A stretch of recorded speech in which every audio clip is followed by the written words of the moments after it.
I moved in 3 weeks ago, alone. The place was small but solid, tucked into the kind of suburb where neighbors waved but didn't linger. I liked that. Quiet, simple, and safe. I take security seriously. Blame my childhood.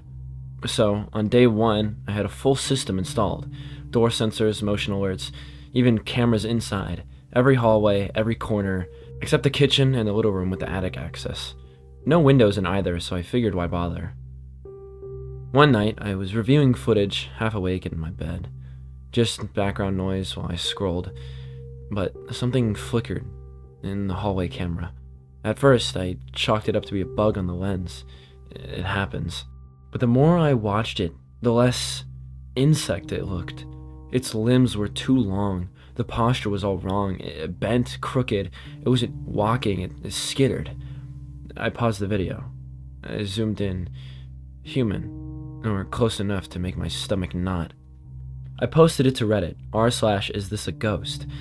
I just wanted someone to say it was a camera glitch, that I was overtired. Instead, comments flooded in. That's no glitch. That's not a ghost. Get out of the house. Before I could reply, the post was pulled. It violated community guidelines, apparently. I convinced myself it was an animal. It had to be. The access to the attic was right there. Maybe it came down at night and slipped past the cat.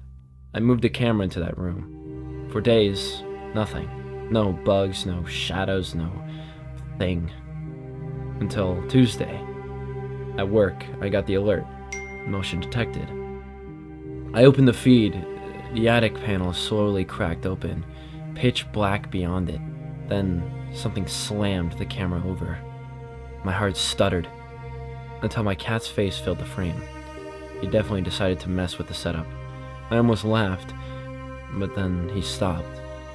He stared towards the kitchen, ears back, and he bolted. The attic door was still open.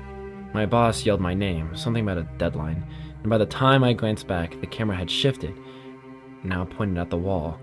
I assumed my cat knocked it again. I called an exterminator that evening. Some raccoon must have made its way in.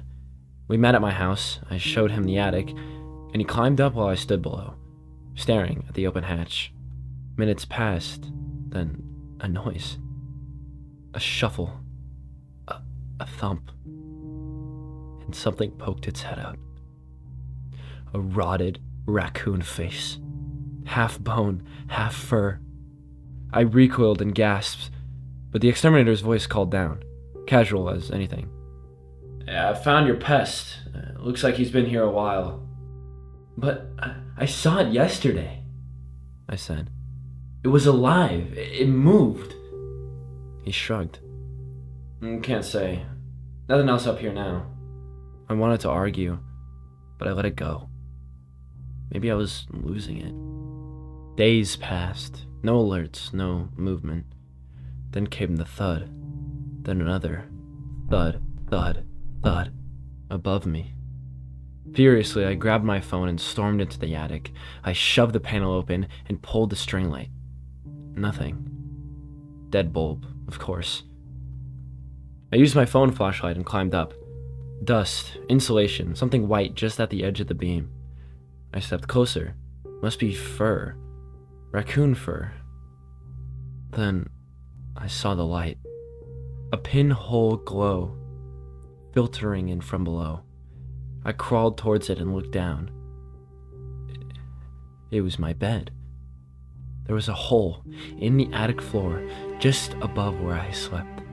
Just big enough for a pair of eyes to watch through. I didn't remember seeing it before.